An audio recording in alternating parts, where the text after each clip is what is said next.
L'introduzione delle misure anti-Covid ha pesato nel mese di marzo sul commercio al dettaglio, che ha fatto segnare un arretramento dell'11,2% nell'area euro e del 10,4% nell'intera Unione Europea rispetto al mese precedente. I dati sono stati resi noti da Eurostat, l'ufficio statistica dell'UE. Su base annua il calo è stato rispettivamente del 9,2% e dell'8,2%. I cali più pesanti su base mensile a marzo si sono registrati in Francia, meno 16%, Slovenia, meno 15,1% e Bulgaria, meno 14,6%. Nel mese di febbraio le vendite al dettaglio su base mensile erano cresciute rispettivamente dello 0,6% e dello 0,5% nell'area euro e nell'Unione Europea.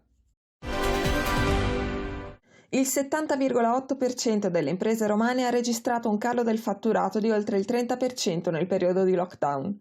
Il 21,9% ha avuto una riduzione fino al 30%, mentre solo il 5,5% non ha avuto contrazioni del fatturato e l'1,8% ha registrato un aumento. È quanto emerge da un report della Camera di Commercio della Capitale sull'impatto del Covid-19 sul tessuto imprenditoriale locale. Lo studio evidenzia anche che il 39,7% delle imprese pensa che la situazione non migliorerà, anzi potrebbe ulteriormente peggiorare, e il 26,5% che non riuscirà a recuperare nulla di quanto perso. Il report si è basato su un panel di 500 aziende di Roma e provincia.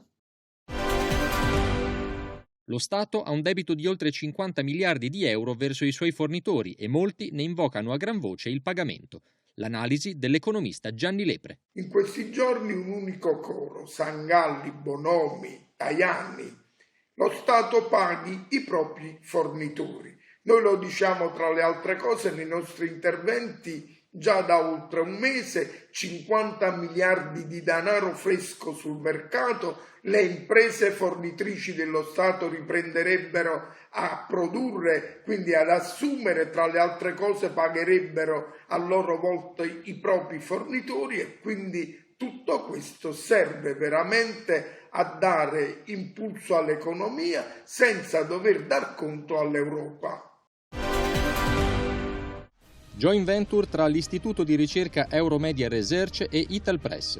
L'agenzia di stampa fondata e diretta da Gaspare Borsellino curerà la diffusione del settimanale Euroweek News, distribuito dal 2014 agli utenti della community di Euromedia sulla sua piattaforma multimediale, sul sito italpress.com e sul flusso d'agenzia ricevuto da più di 500 abbonati in tutta Italia. L'accordo permetterà una capillare diffusione di sondaggi e analisi sociopolitiche ed economiche prodotti dalla società di ricerca diretta da Alessandra Ghisleri, nota sondaggista nazionale.